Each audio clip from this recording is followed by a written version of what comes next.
Shalom, selamat pagi semua jemaat yang terkasih di dalam Tuhan Yesus Kristus. Kita berjumpa lagi di dalam ibadah minggu di hari ini. Walaupun kali ini kita hanya bisa melakukannya secara online, tetapi saya percaya kasih dan kuasa Tuhan selalu menyertai kita semua. Amin. Mari kita menyiapkan hati kita, kita mengangkat suara kita untuk menaikkan syukur kepada Tuhan apapun yang kita sudah alami sepanjang minggu ini. Saya percaya ada maksud Tuhan yang selalu baik dalam setiap kehidupan orang percaya. Mari saudara yang terkasih, kita menaikkan pujian di hadapan Tuhan. Jangan ada yang berdiam diri, mari angkat hatimu, angkat suaramu di hadapan Dia. Haleluya.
Saudara, mari kita katakan lagi, jamah hatiku. Oh, haleluya. Mari kita naikkan pujian ini dengan sungguh-sungguh. Kita katakan,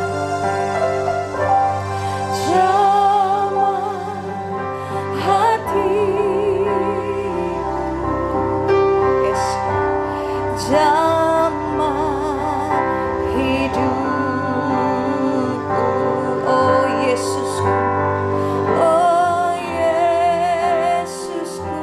Perlu kau sungguh, ku perlu kau sungguh.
atas hidup kami, hadirat-Mu, hadirat-Mu melingkupiku, kuasa-Mu tercurah sekarang. Amin. Kerajaan-Mu menjadi nyata, yes, atas hidup kami. Katakan hadirat-Mu Tuhan melingkupiku, hadirat-Mu melingkupiku, kuasa-Mu, oh haleluya, amin. Kerajaan-Mu menjadi nyata atas hidup kami. Kerajaan-Mu, kerajaan-Mu menjadi nyata, yes Lord, atas hidup kami. Kerajaan-Mu, kerajaan-Mu menjadi nyata atas hidup kami.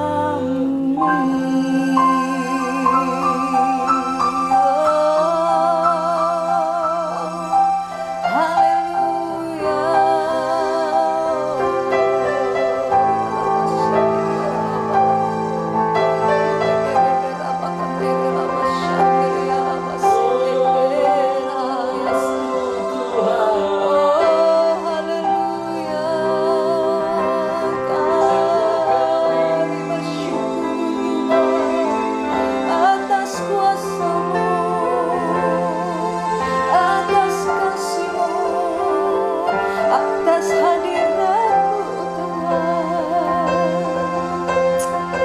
Oh haleluya, haleluya Yesus. Terima kasih Bapa, terima kasih untuk jamahan-Mu Tuhan dalam kehidupan kami, atas hadirat-Mu yang terus melingkupi kami Tuhan, atas kuasa yang Kau curahkan dalam kehidupan kami.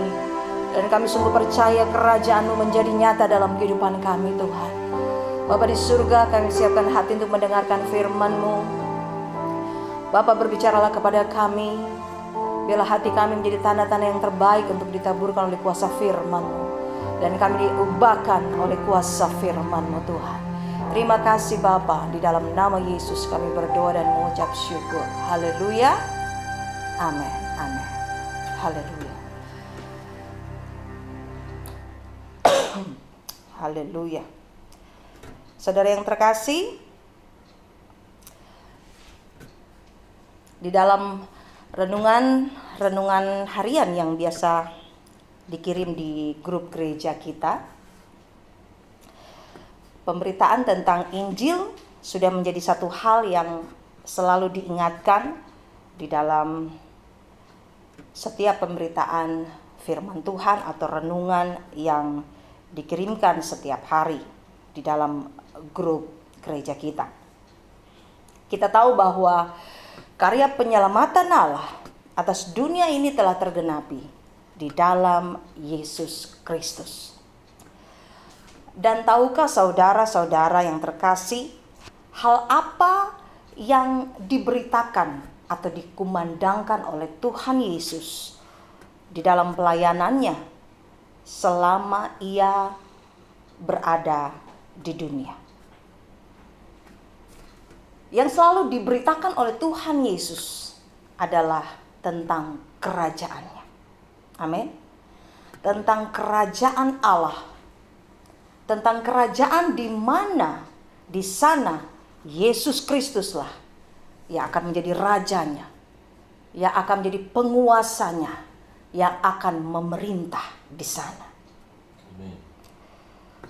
Dialah Yesus sang Raja yang agung dan kudus itu. Karena itu, Kalau kita membaca di dalam Matius 4 ayat 17. Matius 4 ayat 17, saudara boleh membukanya. Di sana dikatakan, Matius 14 ayat 17, di sana dikatakan, sejak waktu itulah Yesus memberitakan, bertobatlah sebab kerajaan surga sudah dekat. Nah, saudara-saudara yang terkasih, coba saudara renungkan.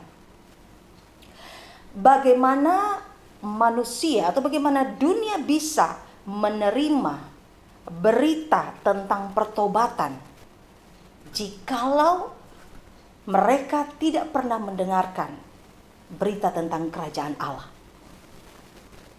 Bagaimana manusia bisa meninggalkan semua perbuatan jahatnya kalau dia tidak pernah tahu atau dia tidak pernah mendengar tentang seperti apa kerajaan yang Yesus akan memerintah di sana, seperti apa? Saudara yang terkasih, seperti yang dikatakan di dalam Matius 4 ayat 17 tadi. Di dalam Matius 4 ayat 17 tadi dikatakan, Yesus berkata, bertobatlah sebab kerajaan sorga sudah dekat. Jadi saudara yang terkasih, Tuhan Yesus meminta supaya semua orang yang mendengarkannya segera bertobat, meninggalkan semua perbuatan jahatnya. Karena sebentar lagi pemerintahannya akan ditegakkan. Amin. Dunia harus tahu tentang kerajaan Allah. Minggu lalu kita sudah belajar bersama-sama dari Roma 14 ayat 17 yang di sana ditulis, sebab kerajaan Allah bukanlah soal makanan dan minuman, tetapi soal kebenaran, damai sejahtera, dan sukacita oleh Roh Kudus. Nah, saudara-saudara yang terkasih, mari kita melihat di bagian lain dalam Alkitab tentang kerajaan Allah ini. Kita melihat di bagian lain dalam Alkitab tentang kerajaan Allah ini, yaitu di dalam 1 Korintus 4 ayat 20. 1 Korintus 4 ayat 20. Di sana ditulis 1 Korintus 4 ayat 20. Sebab kerajaan Allah bukan terdiri dari perkataan, tetapi dari kuasa. Amin. Amin. Kerajaan Allah bukan terdiri dari perkataan, tetapi dari kuasa. Dalam terjemahan lain dikatakan 1 Korintus 4 ayat 20 ini, dalam terjemahan lain dikatakan kerajaan Allah bukan hanya kata-kata saja, melainkan hidup dalam kuasa Allah. Hidup dalam kuasa Allah. Kita tahu kalau seseorang sudah memiliki kuasa, artinya dia memiliki sebuah kemampuan atau kesanggupan di atas rata-rata, di atas kemampuan orang lain yang lebih besar untuk melakukan sesuatu atau berbuat sesuatu atau memerintah. Dia memiliki kemampuan yang besar, dia memiliki kesanggupan yang besar. Nah, saudara yang terkasih, jika seseorang telah menerima Yesus Kristus sebagai Tuhan dan Juru Selamatnya secara pribadi, maka saat itu juga kewarganegaraannya telah berubah. Kewargaan negaranya menjadi warga negara surga. Status dia berubah. Bukan lagi warga negara dunia, tetapi surga. Amin. Bahkan lebih dari itu, saudara-saudara yang terkasih, begitu baiknya Tuhan, Ia mengaruniakan kepada kita, Dia memberikan status yang lebih tinggi lagi, bahwa kita adalah anak-anak Allah. Amin. Wow, itu luar biasa. Anak-anak Allah, anak-anak kerajaan dahsyat. Wow. Setiap kali saya membaca tentang ini berulang-ulang, di situ saya mendapatkan kekuatan. sungguh benar Injil adalah kekuatan Allah. Amin. Imani itu, pegang itu di dalam dirimu sebagai sebuah keyakinan yang kuat, yang kokoh, bahwa kita yang ada di dalam Kristus Yesus adalah anak-anak Allah. Warga negara kita bukan lagi dari dunia ini, tetapi di surga. Amin. Saudara yang terkasih, bicara tentang kuasa Tuhan bukan bicara tentang kemampuan kita dalam berkata-kata dengan indah. Kalau kita bicara tentang kuasa Tuhan, bukan bicara tentang kita pandai berkata-kata ataupun kita memiliki hikmat yang sangat hebat atau memiliki hikmat yang sangat meyakinkan. Bukan. Mari kita lihat bersama-sama di dalam 1 Korintus 2 ayat 4 sampai 5. 1 Korintus pasal 2 ayat 4 sampai 5. Di sana dikatakan, baik perkataanku maupun pemberitaanku tidak kusampaikan dengan kata-kata hikmat yang meyakinkan, tetapi dengan keyakinan akan kekuatan roh. Akan kekuatan roh, keyakinan akan kekuatan roh. Ayat 5. Supaya iman kamu jangan bergantung pada hikmat manusia, tetapi pada kekuatan Allah. Haleluya. Saudara yang terkasih, dari ayat ini kita bisa melihat bahwa rasul seperti Paulus yang telah melakukan berbagai pelayanan, telah menghadapi segala bentuk penderitaan, pencobaan yang begitu dahsyat. Ia tidak mengutamakan kata-kata yang indah. Ia tidak menaruh kepandaian atau kemampuan berkata-kata itu di atas segala-galanya. Bahkan kemampuannya dalam berkata-kata dengan penuh hikmat pun, dia tidak memandang itu adalah sebuah kebenaran atau sesuatu yang harus menjadi hal yang utama. Tetapi dia katakan bahwa kekuatannya adalah di dalam roh Allah. Keyakinannya adalah di dalam Allah itu sendiri. Sekalipun dia mampu berkata-kata dengan penuh hikmat yang begitu meyakinkan, Paulus hanya menganggap kekuatan dari roh Allah saja yang harus benar-benar bekerja nyata di dalam setiap kehidupan jemaat yang dia layani.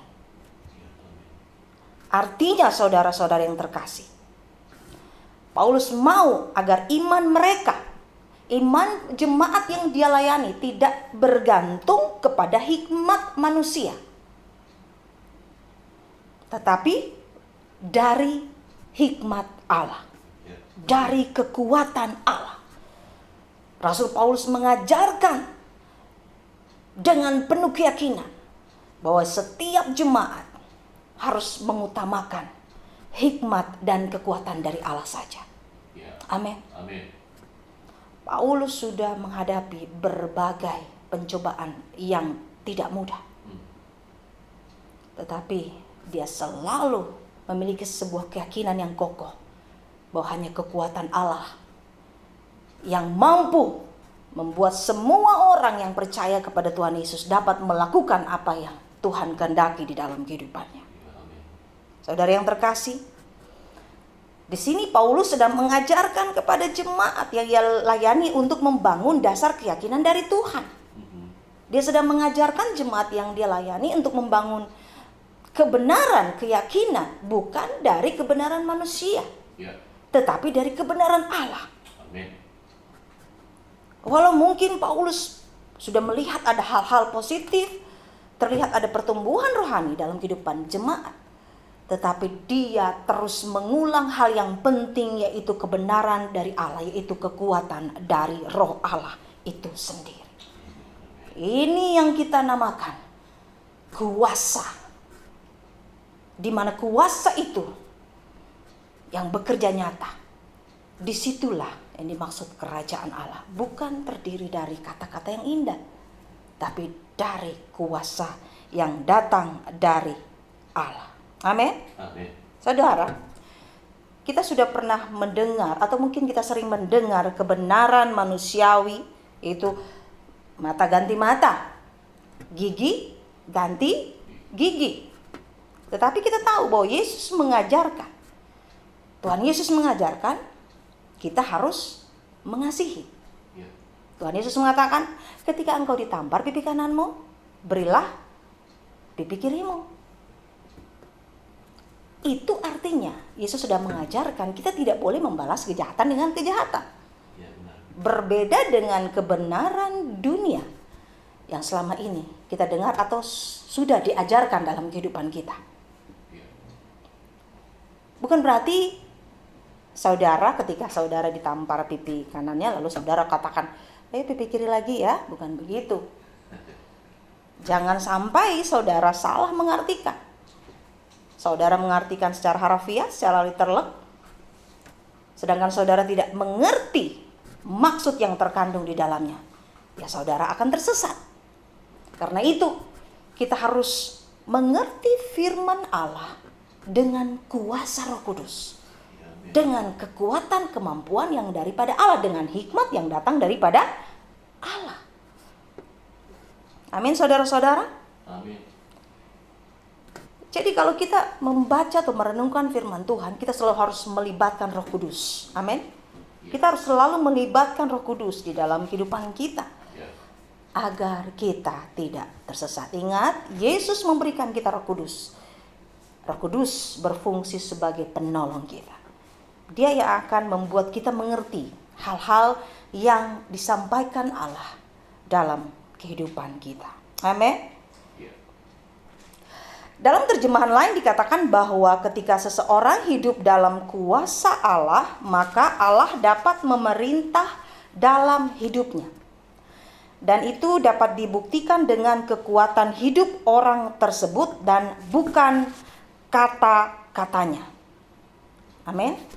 Saudara yang terkasih, jadi kuasa Allah di sini yang dimaksud adalah bukan berapa banyak dia mampu berkata-kata yang indah, yang bagus, yang keren.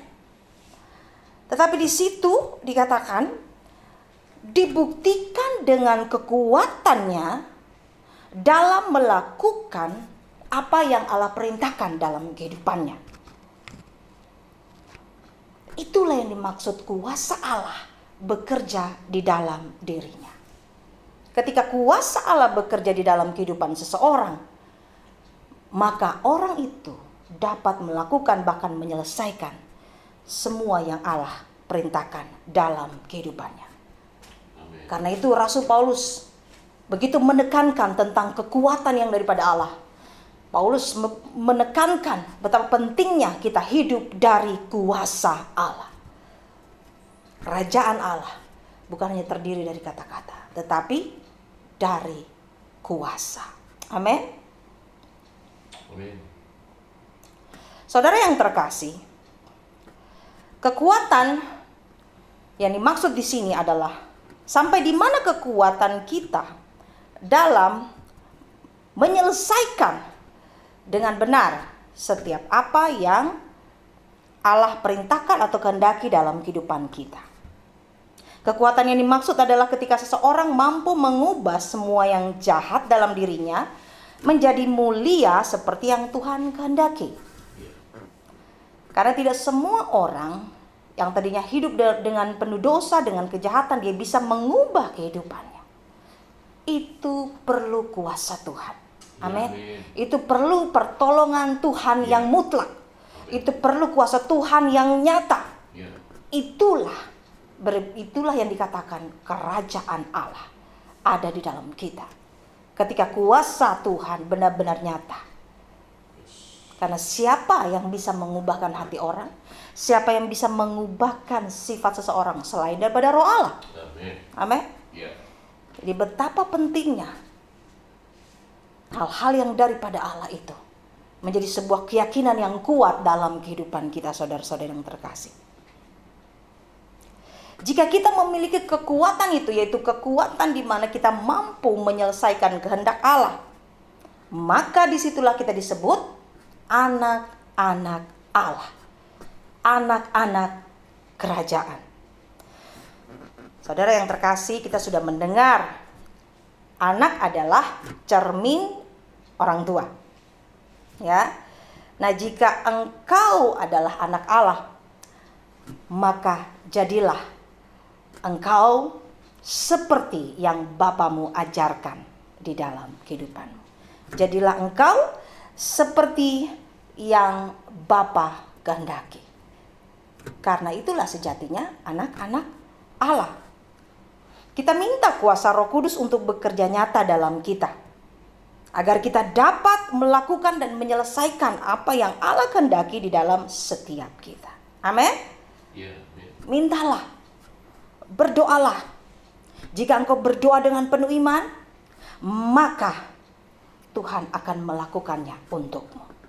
ya. Amin. Amin. Saudara yang terkasih, saya mau menyaksikan bagaimana dulu waktu saya sedang hamil, ya. Dan kehamilan saya itu di usia sekitar 3-4 bulan sempat mengalami juga pendarahan, ya. Saya harus bed rest sebulan, ya, tidak masuk kerja sebulan. Kemudian puji Tuhan, Tuhan menolong, memulihkan semuanya. Amin. Itu benar-benar kuasa Tuhan yang terjadi dalam kehidupan saya dan anak saya yang saat itu masih di dalam kandungan. Nah, berikutnya setelah kehamilan saya mulai membesar, ya, semakin besar, ada terdengar suara-suara yang mengatakan sepertinya saya tidak bisa lahir normal, ya. Saya akan pasti dioperasi karena melihat keadaan dan kondisi saya yang tampak begitu lemah. Untuk berjalan pun agak susah, ya. Dan ternyata ketika lahir anak saya menjadi tetapi satu-satunya di hari itu, satu-satunya yang tertinggi, ya. Jadi panjang anak saya itu 57. Akhirnya dibulatkan oleh dokter, ya, diturunkan 2 cm.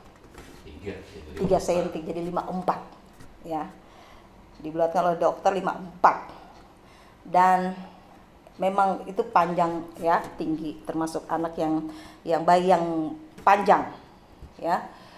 Dan ternyata saudara-saudara yang terkasih, suara-suara yang mengatakan saya tidak akan mungkin lahir normal, ya, melahirkan secara normal, tidak terjadi.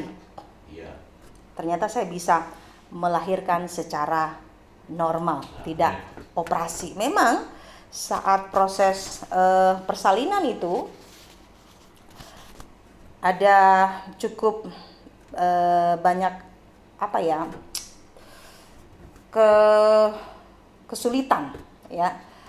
Tidak mudah, nyaris juga diambil tindakan operasi, tetapi kami, saya dan suami, apalagi suami saya, terus berdoa di ruang persalinan itu, terus berdoa. Puji Tuhan, Tuhan menolong, anak saya bisa lahir dengan normal. Dan semua perkataan orang yang mengatakan saya tidak mungkin bisa melahirkan normal, itu semua dipatahkan. Dan nyata kuasa Tuhan bekerja di dalam kehidupan saya dan di dalam kehidupan suami dan anak saya. Puji Tuhan untuk itu. Haleluya. Saudara boleh bertepuk tangan. Haleluya. Yes. Praise the Lord. Haleluya. Dan saudara yang terakhir, saya juga mau menyaksikan bagaimana pertolongan Tuhan. Ya, ini sebagai jawaban doa, ya. Tadi saya katakan kalau kita mau kuasa Tuhan nyata dalam kehidupan kita, mintalah, berdoalah. Doa orang benar ketika didoakan dengan penuh keyakinan, Tuhan pasti akan mendengarkan. Nah, saudara yang di Selasa kemarin itu di daerah saya, Jakarta Barat, itu hujan deras, ya, sangat deras. dan itu berlangsung berjam-jam. Bukan hanya hitungan menit, tetapi berjam-jam dan sangat deras terus menerus. Dan pada akhirnya di perumahan komplek gereja kami banjir, karena memang perumahan itu juga bentuknya sudah seperti mangkok ya, perumahan lama. Dan kalau di sampingnya banjir sedikit aja, kami di tempat perumahan gereja kami itu sudah akan menjadi tinggi gitu. Dan kemarin paling tinggi itu ada sampai sepaha orang dewasa ya, hingga air masuk ke dalam ruang ibadah. Tetapi puji Tuhan, kami tetap punya keyakinan di dalam Tuhan. Kami menyerukan kepada jemaat untuk menaikkan doa bersama-sama. Pada saat itu, pada hari di mana hujan masih terus datang dengan derasnya, itu kami menyerukan juga kepada jemaat untuk berdoa biar hujan ini segera berhenti, tidak berkepanjangan sehingga tidak terjadi banjir yang parah seperti waktu yang lampau itu sampai sedada orang dewasa. Dan puji Tuhan, pada saat air belum sampai sepinggang orang dewasa di komplek gereja kami, hujan sudah berhenti. Nah, di situ kami bersyukur untuk jawaban Tuhan terhadap doa kami. Dan berikutnya kami menyerukan lagi kepada jemaat untuk berdoa, karena di malam harinya kalau nggak salah kami juga mendapatkan berita dari BMKG, perkiraan cuacanya dari sana katanya dari tanggal 17 Januari sampai tanggal 22 itu akan terjadi cuaca ekstrim ya. Di daerah Jakarta akan terjadi cuaca ekstrim. Nah, saya menyerukan lagi kepada jemaat untuk berdoa. Kita berdoa seperti ini, kita arahkan. Berdoa agar hujan tidak turun selama air masih menggenangi dalam ruang ibadah gereja kami. Dan puji Tuhan, jemaat pun bersatu hati berdoa. Dan bersyukur Tuhan menjawab kembali doa kami. Amen. Karena selama air masih menggenangi tempat ibadah kami, itu ada berapa hari, dari hari Selasa itu, hujan tidak turun. Dahsyat. Hujan tidak turun. Jadi seperti yang kami doakan. Kami minta agar Tuhan tidak menurunkan hujan selama air masih menggenangi ruang gereja kami. Padahal di situ di antara tanggal itu dari BMKG memperkirakan akan terjadi cuaca ekstrim kan sampai tanggal 22. Dan puji Tuhan, Tuhan menjawab doa setelah, dan benar-benar terjadi setelah air di dalam ruang gereja kami kering, maka turunlah hujan. Jadi hujan turun setelah air di gereja kami menjadi kering. Dan itu benar-benar terjadi, saudara-saudara yang terkasih, seperti yang kami doakan. Jadi saudara hati-hati kalau minta hamba Tuhan, benar-benar harus akurat. Kalau 1 tambah 1 ya harus ngomong 1, 2 ya 2 gitu. Dan hujan turun, akhirnya kami juga kembali menyerukan kepada jemaat. Kita berdoa lagi. Ya, kan hujan udah turun tuh. Nah, kita agak waspada juga, jangan sampai hujan kembali ekstrim. Maka kami menyerukan kepada jemaat bahwa kita harus berdoa kepada Tuhan supaya hujan boleh turun, tetapi jangan ekstrim selama gereja kami belum direnovasi. Karena saat ini kami sedang menunggu surat izin untuk membangun atau merenovasi gereja kami itu keluar. Dan kami menyerukan kepada jemaat untuk tetap bersatu hati berdoa supaya tidak turun hujan yang ekstrim selama gereja kami surat izinnya belum keluar, saudara-saudara yang terkasih. Dan apakah Tuhan akan mendengarkan doa-doa kami? Kami percaya ya. Seperti ketika kami sudah menaikkan doa-doa sebelumnya, dan Tuhan menjawab tepat seperti yang kami doakan. Dan kami percaya Tuhan masih Tuhan yang menjawab doa. Amin. Amin. Dalam peristiwa ini, kami juga sekaligus mengajarkan jemaat untuk tidak pesimis dengan peristiwa yang ada.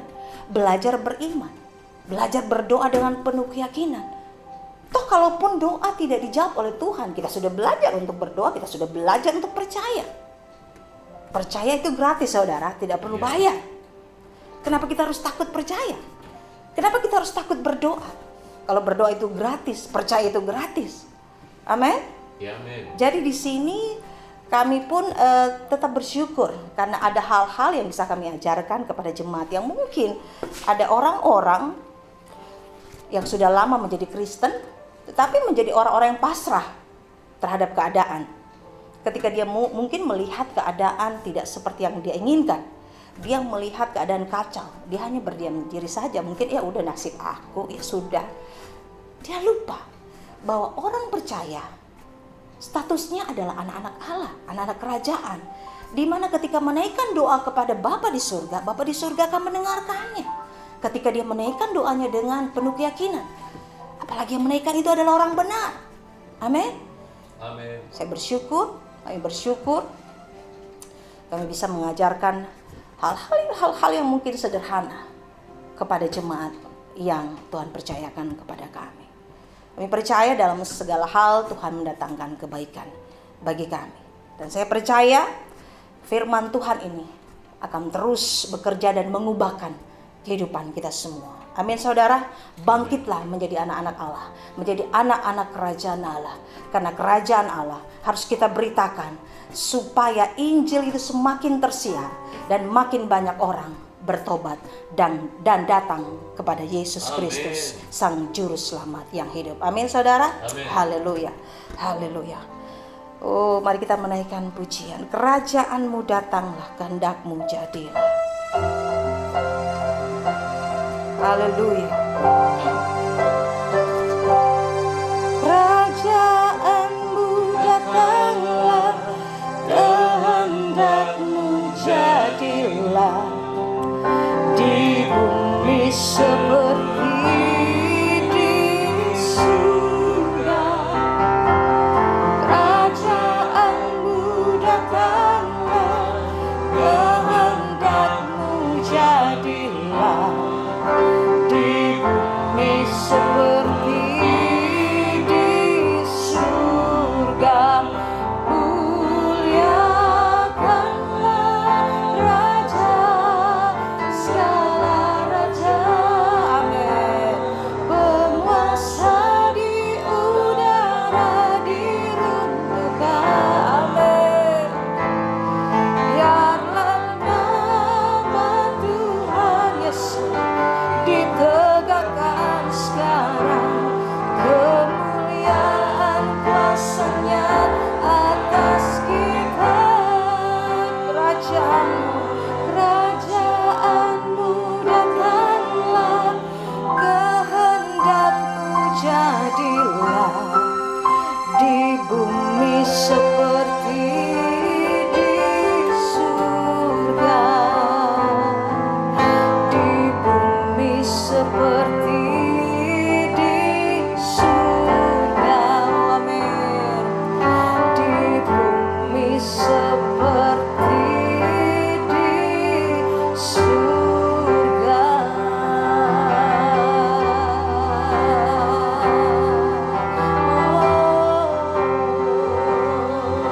Kerajaanmu datanglah, di bumi seperti di surga. Oh haleluya, Engkau ditinggikan, namamu Yesus, dimuliakan Engkau Yesus, Raja di atas segala raja, penguasa kami, yang memerintah atas kami. Oh haleluya, terima kasih Tuhan, haleluya. Bapa, terima kasih untuk firman kerajaan-Mu yang Engkau sudah nyatakan dalam kehidupan kami, yang Engkau sudah perdengarkan kepada kami. Kami adalah anak-anak-Mu, kami anak-anak kerajaan Allah, kami anak-anak Tuhan. Karena itu Tuhan, kami harus menyatakan kerajaan-Mu di muka bumi ini Tuhan. Dimanapun Engkau menempatkan kami, biarlah kami Tuhan menjadi orang-orang yang bangkit di dalam kuasa Tuhan. bangkit di dalam kuasa-Mu Bapa di surga. Dan kami menyatakan Kristus, kami menyatakan siapa Bapa kami, siapa Allah yang kami percaya, siapa Yesus Kristus yang menjadi Tuhan dan Juru Selamat dunia ini. Bapa, hamba berdoa, setiap kami yang mendengarkan, setiap jemaat KFT dan semua orang yang mendengarkan firman Tuhan ini, mereka Tuhan datang dengan penuh kerinduan di hadapan-Mu, datang bertobat, datang menyerahkan kehidupannya di dalam Engkau Tuhan. Oh, datang membawa dirinya Tuhan untuk diubahkan oleh kuasa-Mu Bapa. Oh, hamba berdoa di dalam nama Yesus, terjadilah Tuhan kehendak-Mu, nyata kehendak-Mu di dalam kehidupan mereka. Terima kasih Bapa, berita kerajaan Allah terus diperdengarkan hingga ke ujung bumi. Terima kasih Bapa di surga, terima kasih Tuhan. Teruslah bekerja di dalam kehidupan kami, karena kerajaan-Mu adalah kerajaan yang penuh dengan kuasa, penuh dengan otoritas Allah. Terima kasih Bapa di surga, kami memiliki kuasa yang daripada Engkau Tuhan. Oh, terima kasih Bapa untuk setiap kebaikan-Mu, untuk setiap firman yang Engkau berikan dalam kehidupan kami. Mulai saat ini Tuhan, setiap orang-orang percaya kepadamu dipenuhi dengan kuasa Allah, kuasa firman yang mengubahkan kehidupan mereka. Terima kasih Bapa di surga. Diserahkan, kami dikasihkan Tuhan setiap jemaat KFT, setiap orang-orang yang mengasihi Engkau Tuhan, ke dalam tangan kuasa-Mu, bekerja nyata dalam kehidupan mereka Bapa. Terima kasih Tuhan. Di dalam nama Yesus kami berdoa dan mengucap syukur. Haleluya. Amin. Haleluya. Tuhan Yesus memberkati.